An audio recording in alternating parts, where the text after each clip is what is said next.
to another video. Today I want to talk about my two biggest problems with PlayStation exclusives, and the first one being replayability. I don't really enjoy playing through most PlayStation exclusives, and I'm not talking about PlayStation exclusives quote unquote, because there are a lot of PlayStation games that aren't owned by Sony, but they are only on PlayStation.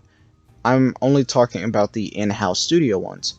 And for most of their games that I have played, I feel like most of them are overhyped or just okay. For example, Spider-Man and Horizon I find to be decent. I found God of War to be great. I don't think it's a 10 out of 10 masterpiece. And is that a bad thing? No. I think that could just be me. But I don't see myself ever turning on my PlayStation 4 and feeling like, oh man, I can't wait to go back through God of War, or oh man, I can't wait to go back into Spider-Man and swing around. And that's mainly because when you have games that are linear and games that have open worlds, you need to be able to flesh both out. God of War had a pretty good open world in my opinion. Well, quote unquote open world. But after you kill the Valkyries and pretty much do all the side stuff, you're done with the game after you complete the story, or you're done with the game after you complete all the side quests. Same goes for Spider-Man, and Spider-Man I think it's really more noticeable with, mainly because when you're playing Spider-Man PS4 and you go to the side quests, you can notice the quality drop between the main quests and the side quests. And that even goes for the City That Never Sleeps DLC. Do I think those DLCs were bad? No. I think they were okay, but they feel like a glorified cash grab, really, in my opinion. Yes, they have some interesting stories, but it just doesn't feel worthy of a DLC. It kind of feels like a free update side quest, in my opinion. And Horizon, on its own merits, I think DLC expansion Frozen Wildlands, or Frozen Wilds, I can't remember the actual title of it, was great. But the area that it is in is so obscure and so random for it to not be there. And it's usually like a 2-hour campaign that doesn't really affect the main plot in any shape, way, or form. And when you have games like this, where people expect to be able to do stuff and expand and explore, you kind of strip them away from that by just giving them this boring atmospheric world. Same goes for Infamous Second Son. They had the First Light DLC, great. Campaign, great. The actual full game, fantastic even, especially for a 2014 PlayStation 4 game.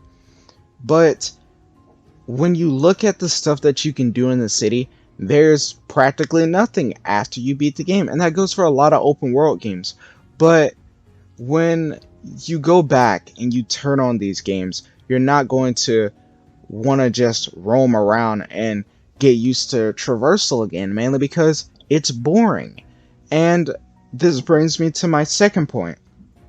I think a lot of people, reviewers, users, critics, consumers, all of them are obsessed with graphics to this point in time, to where me and I assume a large amount of people don't care for graphics anymore. And I stopped caring about graphics as soon as the PlayStation 4 and Xbox One came out, mainly because there wasn't this big leap, in my opinion, between the two console generations, and I doubt it's going to be the same thing and I'm pretty sure it's going to be the same thing for the PS4 to PS5. I don't care about graphics. I really don't.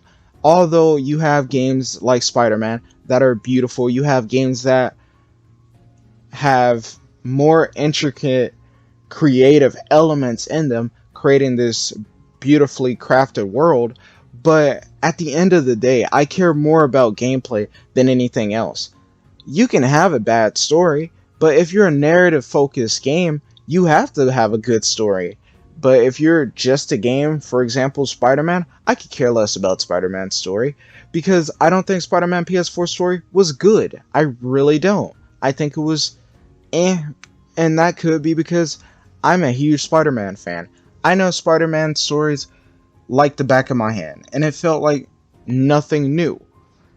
And when you have stuff that they keep assuming or having this title greatness, I think it was witness greatness or greatness awaits, it doesn't really feel like that. I don't feel like I'm experiencing greatness. And the main reason I bought a PlayStation is because I wanted to play the exclusives. When I play a PlayStation exclusive, I feel encouraged to play it, mainly because that's what I got the console for. And when I played something like Detroit, I remember being obsessed with the Detroit, mainly because I love the story that was there. Although, looking back on it, it's not that great.